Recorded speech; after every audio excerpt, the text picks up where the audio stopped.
Welcome back. Now it is time for the discussion segment, and today I promise, or we promise, that it is going to be a very interesting discussion. It's something that many people always want to love to talk about. We're talking about the event industry, and not just the event industry in general.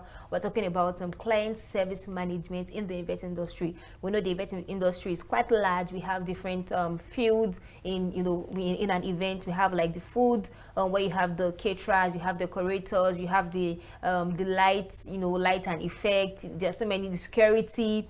There's just basically so many things that that entails when it comes to creating a perfect or an excellent event. I do not believe that there is a perfect event, but then you can try as much as possible to make sure it is excellent and it is near perfect. So I have a professional here who is going to be doing justice to the discussion for today, and she goes by the name Anabelle Johnson, and she is an operations manager in the event industry. Welcome to the show. Hi Grace, thank you so much for having me. How you doing today? I'm very well, thank you. Thank you so much for joining us. We know you have a very busy schedule, but you took out your time to be here. Thank you so much. Thank you. Yeah, so let's start with your experience so far when it comes to the event industry. So how has it been for you? I know that having to plan an event or having to coordinate an event can be so strenuous, given different people, different personalities of your clients, different personalities of the guests, basically everybody that can be involved in an event, even the vendors as well. So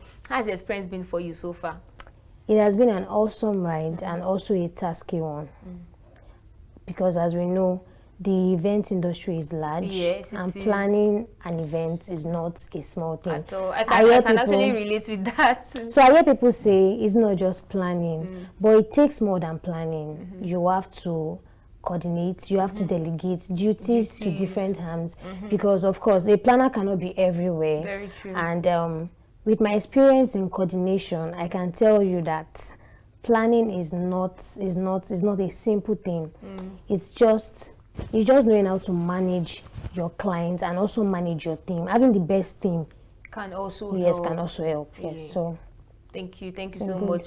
And when it comes to handling, you mentioned something about handling your client, or knowing how well to manage your client, and like I said earlier, there are different personalities. There's some people that you can speak to them and they'll be so warm, they'll be so very warm, and like, oh, I want to speak to this person and all. And like for some people, because they're paying an amount of money, they feel like if you do not get this thing done, you must find this, like I said earlier, I've had a bit of an experience in the event industry, and then somebody will tell you, if you do not get this thing done, I want this in my event, and by all means you must get it done. I don't know how you want to do it. I paid you for it, and you must. So having to manage these different kinds of personalities, how well do you how well do you put on your your hard girl cap, or hard girl cape when it comes to that, or having to put up a very soft front as well when it comes to different clients?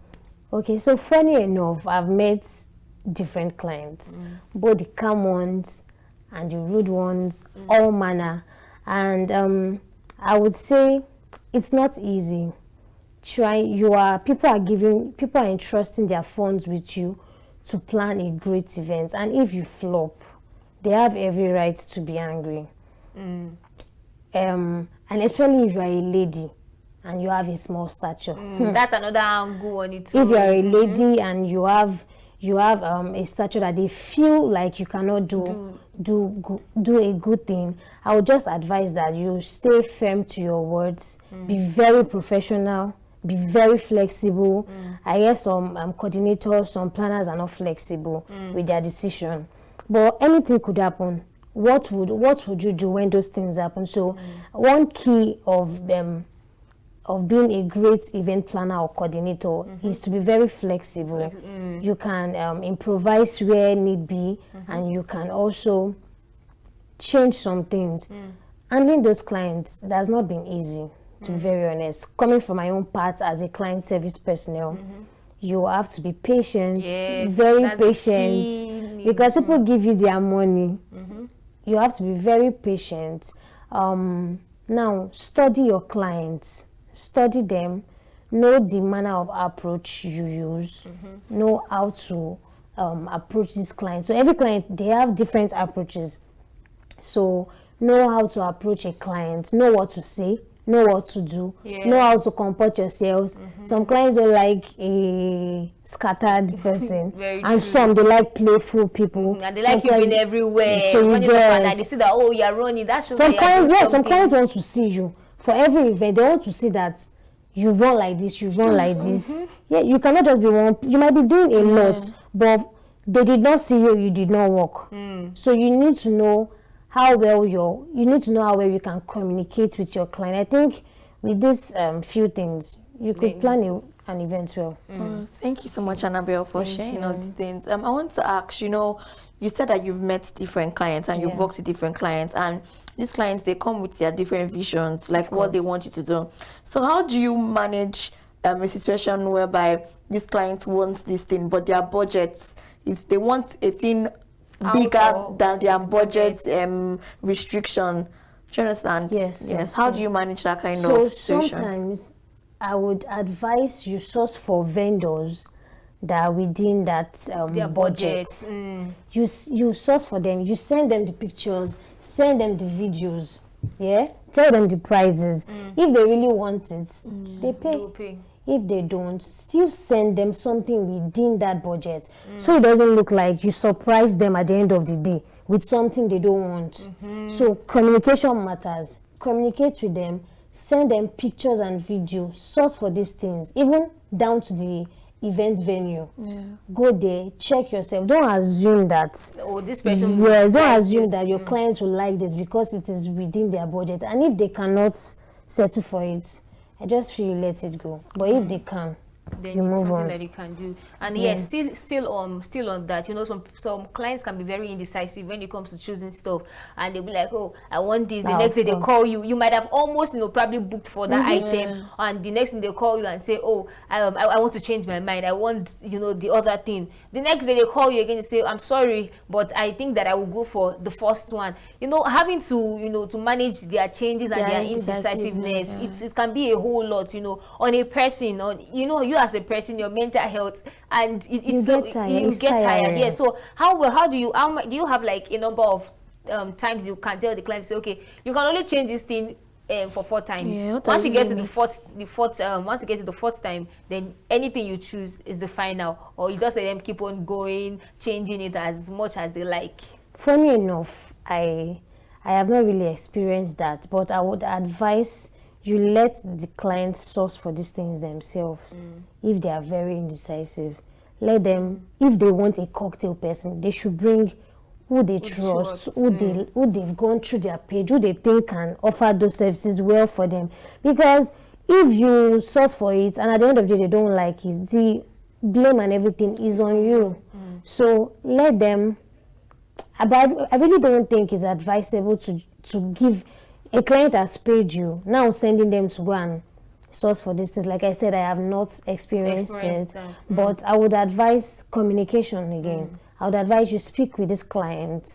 If they have someone they trust, or if they can't trust you, and that is why you send them pictures, you send them videos. As you are sourcing for it, you are also showing them these things back to back. I've had a client, she wanted to get a table or a particular chair for her event. She had, in fact, we've paid, and along the line she said she didn't want to use that chair again. So, and I'm grateful for vendors that are flexible, vendors that will always listen to you and change a particular thing for you.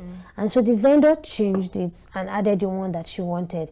So I'm very grateful for vendors like that. It is good to have vendors like that too. Yes. Aside that, just let the client, let the person do their thing, or trust you enough to do your thing.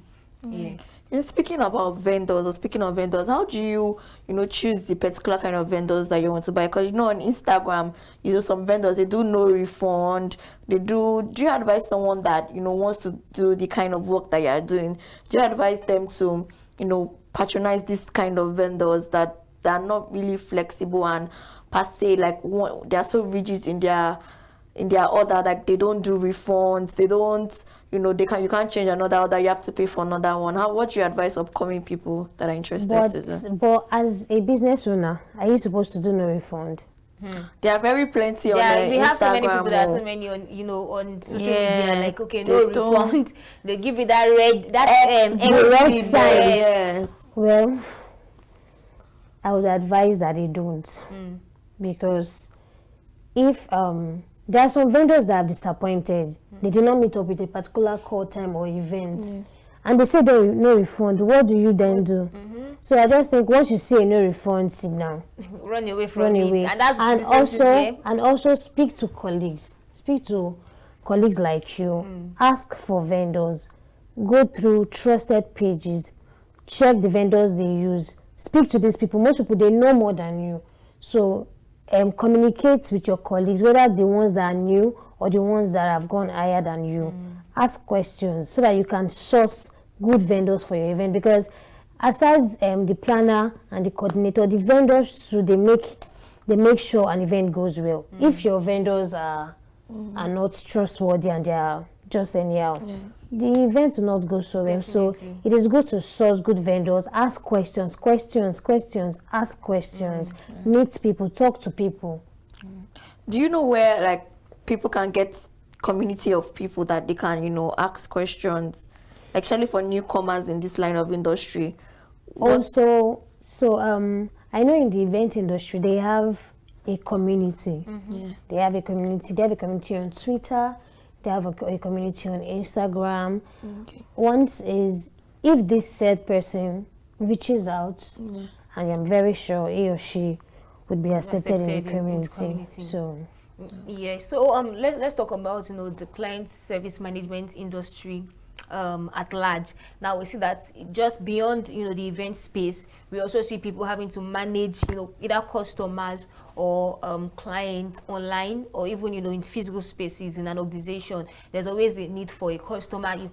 Some people will call it customer care representatives, some will say client service personnel. So there's always a need for people to always for an organization rather to always have somebody that customers can reach out to. And now we see that we have so many brands online. So many brands have their stores online, and then there's always somebody that needs to answer them, especially if the brand is a big one and is a growing one and is growing at a very fast pace. So would you say that it's a boring job having to reply people? For example, there is always if you put something online and then there's a price written in the caption, people still come and then people still come to the DM to say how much is it.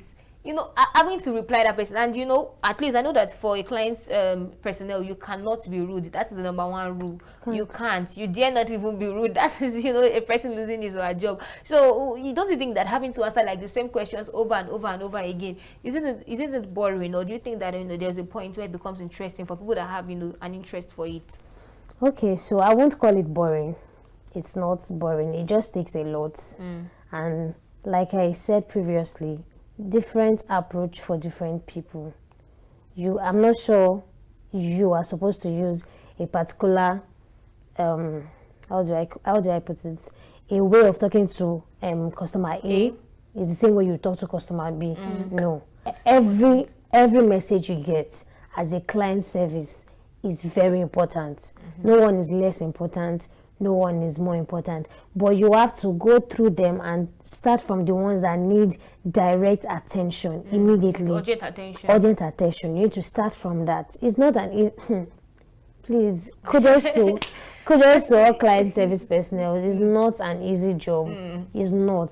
Just imagine you went to eat. By the time you came back, you are meeting a lot of messages. And then there are so many people that would not even be patient. They were like, I've sent you a message and you've not answered me. And the thing about answering questions or answering your questions online, once a person sends a message, it takes it to the top. So if you wouldn't be able to see the previous messages, you have to start answering questions from the top. So you wouldn't be able to answer questions that have been sent like a long time ago. So and then people like, you are this, you are that, you don't know how to handle your business well because you're not replying me. And at the end of the day, you realize I'm trying to reply somebody else and you're not even giving me a break. See, I've had people text by 11 p.m., 12 a.m. And that's something that we need to talk about. They expect you to be awake to reply those messages. It doesn't work that way. And that is why I like structure. If you have a structure in your brand, obviously there will be an online time and an offline time. You cannot in fact, you cannot make everyone happy. Let me use that word. You cannot attend to everybody, but the little you can do, you do it as a client service. Some people will say you are slow. People, even when you are fast, there are some persons that will say you are slow. Some persons will call you rude.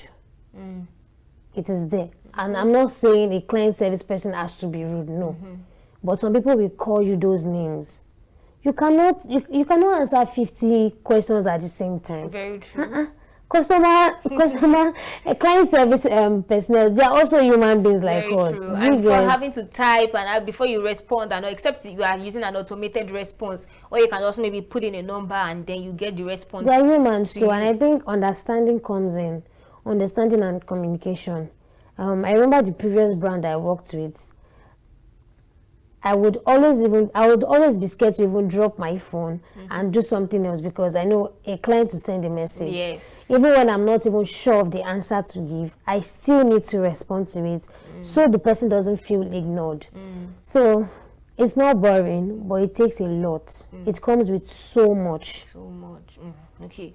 Thank you so much for that. And then still on client management, has there been a time where you've had probably you had to reply a client in a very, not a very rude manner, but in a way that might seem challenging to the person, so you had to like stand your ground and say, okay, no, this is not the right way to communicate, this is not the right way to do this. If you do not go through the right channels, then I don't think that I'll be continuing this conversation. Have you ever had an experience such as that? Who hasn't? There are some clients that are rude for no reason. So they just want to be rude. And when it comes to pricing, especially when you are offering a service or you are selling a product, you will have customers that would come to price you down, to the point of no return. You would try to explain to them. In fact, I've had situations like that. I am pissed. I really want to let my emotions out. But I will type it and untype it, because the brand comes first. How you put out the brand is very, very, very important. So in situations like this, I would just be patient. Very true. So patience is one of the key things a customer or a client service person should have. You need to be patient. You need to be understanding. You need to have the right communication. Yes, I was actually about to ask, what are the key things or key values that a client personnel should imbibe before going into the industry? Because for some people say, oh, it's not to answer customers, it's not to reply customers. So what are the key things? Patience, we know that is very important. So what are the other things that communication, empathy. You need to always put yourself in the person's shoes, no matter what, no matter how big you are. Once a client has an issue, you need to always put yourself in the person's shoes. So empathy is very, very important. Empathy. You need, of course, problem solving has to be it. You need to, even if that's not like one of the main things, you need to have it. And so I think patience, communication, empathy, problem solving, that would do. For someone that is about to go into that, yes. There's this thing that says that the customer is always right, rather. So where is there a limit? Where do you think that it comes to like a stop, especially for this for customers, client service like you, that that you tend to engage with them? When is there a limit for you, especially when you say that they are being difficult, they are being rude, and you're trying to pacify them, you're trying to be patient with them? When do you draw that limit for yourself and like stand up for yourself to say, customer is always right? Whatever they do, in whatever situation, they remain right. I've had somebody say that, a brand owner, the person said that customers are not always right. So are you also saying customers are always right? No, I'm saying it. I'm not saying this to the customer here. I'm just keeping this at the back of my mind, that whatever happens, they are always right, even when they are not right. Because they are trusting their money with you to offer either a service or get a product. So at that point in time, they are right to be very honest, they are. But of course there is a limit. there is a limit to what a customer can say or do.